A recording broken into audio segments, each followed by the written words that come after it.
In May 2023, we returned to Del Puerto Canyon and Mount Hamilton to make our last report on the recovery from the SCU fire. Del Puerto Creek was flowing nicely in many our day use area, and all but a few trees and shrubs had recovered from the fire.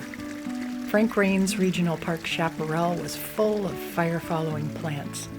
In woodland areas, there was even a bit of a super bloom. Closer to Mount Hamilton, chaparral had risen from the ashes, while still leaving room for a fleeting abundance of wildflowers in the extra space and nutrients provided by the fire. Looking out from the top of Mount Hamilton, what was black and frosty gray in 2020 was splashed with green and yellow.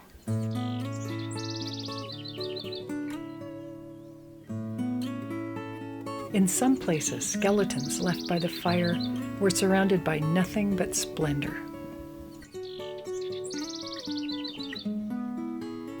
With temperatures rising into the 80s, we also took a valedictory walk around Morgan Territory. Rare fire-following plants were showing up for a third year. Common shrubs such as yerba santa, toyon, and black sage were thriving, and so were the morning glories that snaked up and over them, tangling with our boots.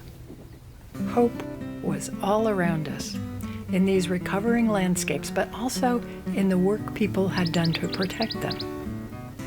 The dam that had been stalled in Del Puerto Canyon, the new parks in Corral Hollow and on Coyote Ridge, the restoration and protection of Coyote Valley to link the Diablo Range with the Santa Cruz Mountains, the stewardship of the now wide-ranging condors that make their home at Pinnacles.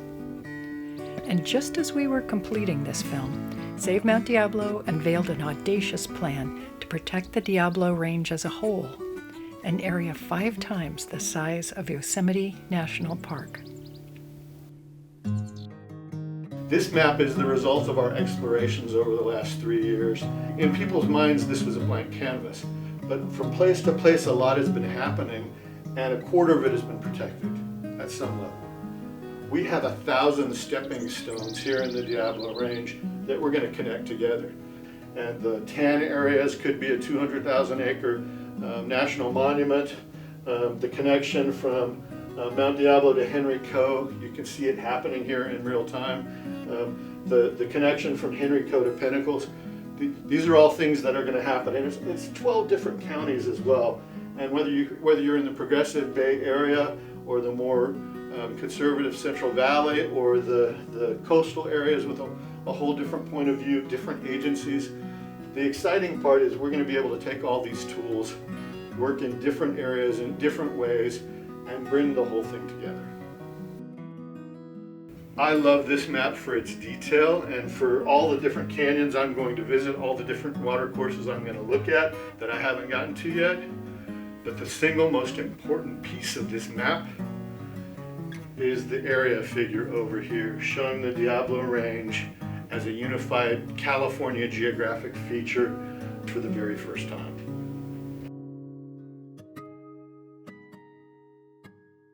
When Executive Director Ted Clement came to the organization in 2015, Save Mount Diablo was focused on its 2 home counties. That work is ongoing. The northern part of Mount Diablo Range and Mount Diablo itself will always remain so special and critical for Save Mount Diablo.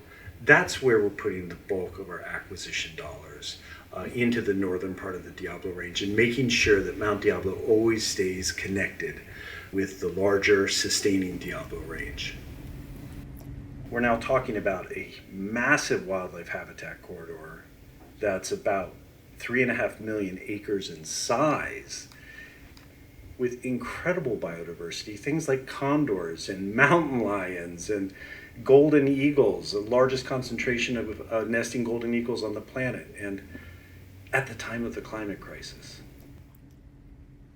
Here in the Mount Diablo area, we've done historic work with California State Parks, East Bay Regional Park District, the East Contra Costa Habitat Conservancy. These great partners in Save Mount Diablo together have protected so much land.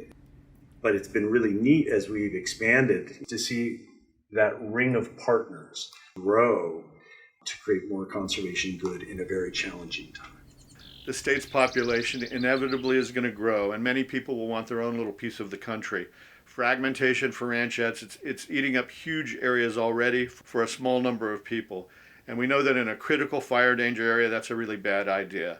Industrial scale energy projects, reservoirs, high-speed rail, invasive species, all of those impacts have to be balanced with more preservation.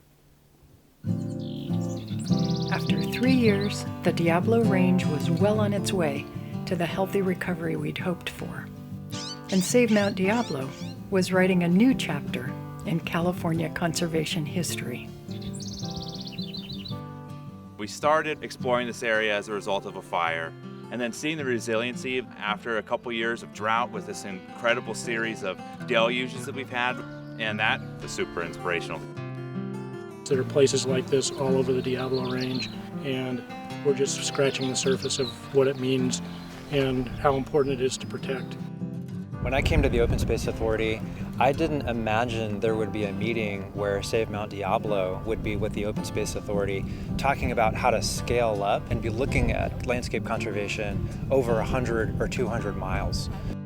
Can you imagine an amazing new national monument in the Diablo Range? So we need to at least double, if not triple, the amount of conserved lands.